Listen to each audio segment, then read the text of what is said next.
வணக்கங்க. இந்த வீடியோவில் நம்ம பார்க்கக்கூடிய டாபிக் என்ன அப்படின்னா, காதல் திருமணம் நடக்குமா அப்படின்னு சொல்லி ஒரு கேள்வி. இந்த ஜாதக கட்டத்தை வச்சு உங்களால் கணிக்க முடியுமான்னு பாருங்கள். கிரக ரீதியாக நீங்கள் பார்த்தீங்க அப்படின்னா இந்த பலன்களை உங்களால் சொல்ல முடியாதுங்கிறது தான் என்னுடைய கருத்து.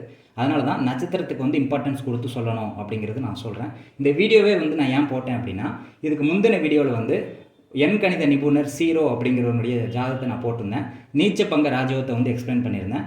அதில் சனியும் சூரியனும் சேர்ந்து சனி உச்சமாகி சூரியன் நீசமாக இருந்தது. அப்போ நீசப்பங்க ராஜயோகம் ஆயிடுச்சுன்னு நான் சொன்னேன்.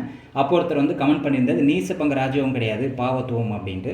அவருடைய அறியாமையினால் அவர் கமெண்ட் பண்ணியிருக்காரு. அதை நிரூபிக்கிறதுக்கு தான் இந்த வீடியோவை. நட்சத்திர ரீதியாக பலன் சொல்ல முடியாது, நட்சத்திர ரீதியாக பலன் சொல்ல முடியும், கிரக ரீதியாக பலன் சொல்ல முடியாது அப்படிங்கிறத நிரூபிக்கிறதுக்கு தான் இந்த வீடியோவை நான் போட்டது. உதாரண ஜாதகமே அதே மாதிரி கிரக பார்வைக்கு அதிக முக்கியத்துவம் கொடுத்து சுபத்துவ பாவத்துக்கு அதிக முக்கியத்துவம் கொடுக்க தேவையில்லை அப்படிங்கிறது தான் என்னுடைய ஆணித்தனமான கருத்து. அவருடைய கான்செப்ட் அவங்க குருநாதர் யாரோ ஒருத்தவங்க சொல்லி தந்திருக்காங்க போல், ஃபேமஸ் அஸ்ட்ராலஜர் ஒருத்தர். அதை கான்செப்ட் எடுத்துகிட்டு என்கிட்ட ஆர்கியூ பண்ணுறாரு அவர். உங்களுக்கு பிடிச்சிருந்துச்சி அப்படின்னா நீங்கள் பாருங்கள், பிடிக்கல அப்படின்னா உங்களுக்கு புரிஞ்சிருச்சுல, இது பாவத்துவம் ஆச்சுன்னா உங்களுக்கு புரிஞ்சிருச்சுல, போயிருங்கன்ற. நான் எனக்கு ஏன் கமெண்ட் பண்ணுறீங்க, எனக்கு தெரியப்படுத்த தேவையில்லை. என்னுடைய அனுபவம் வேறு மாதிரி இருக்குது. என்னுடைய அனுபவ ரீதியாக எனக்கு அறிவு வேறு மாதிரி செயல்படுது. கடவுள் எனக்கு அப்படி கொடுத்துருக்காரு. உங்களுடைய கான்செப்டை ஏற்றுக்கணும் அப்படிங்கிற அவசியம் எனக்கு கிடையாது. நீங்கள் ஃபேமஸ் அஸ்ட்ராலஜர், நீங்கள் ஒரு கான்செப்ட் கண்டுபிடிச்சிங்க அப்படின்னா அதை நான் ஏற்றுக்கணுங்கிற அவசியம் எனக்கு கிடையாது. எனக்கு என்ன பிடிச்சிருக்கோ அதை தான் நான் சொல்ல முடியும்.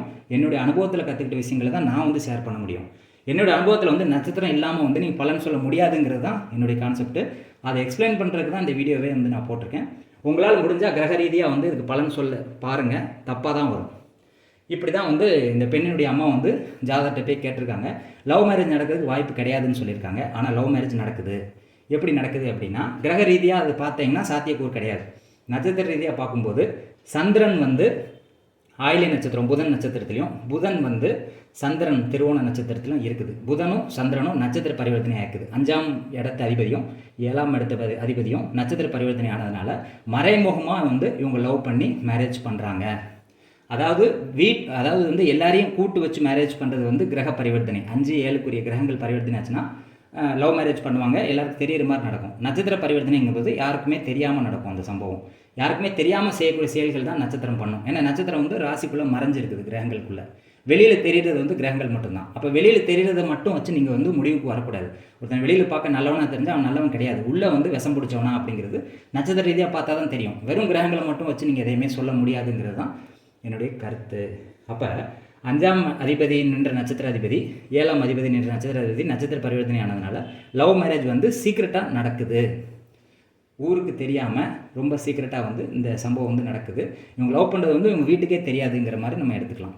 5, 7 கிரக பரிவர்த்தனை ஆச்சுன்னா வீட்டுக்கு தெரிஞ்சு லவ் பண்ணி மேரேஜ் பண்ணுவாங்க. நட்சத்திர பரிவர்த்தனைனா வீட்டுக்கு தெரியாமலே லவ் பண்ணி மேரேஜ் பண்ணக்கூடிய சூழல் ஏற்படுத்தி கொடுக்கும். அதுக்கு ஒரு உதாரண ஜாதகம் தான் இது.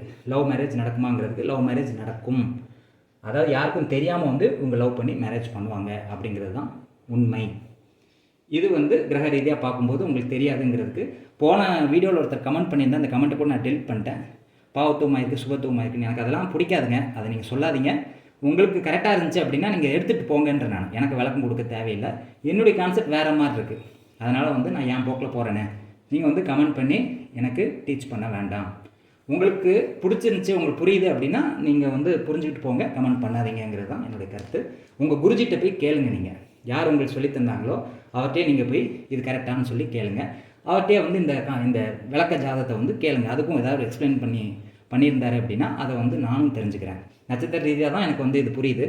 கிரக ரீதியாக கனெக்ஷன் இல்லைங்கிறது என்னுடைய புரிதல். அப்போ என்னுடைய புரிதல் படி தான் நான் போக முடியும்.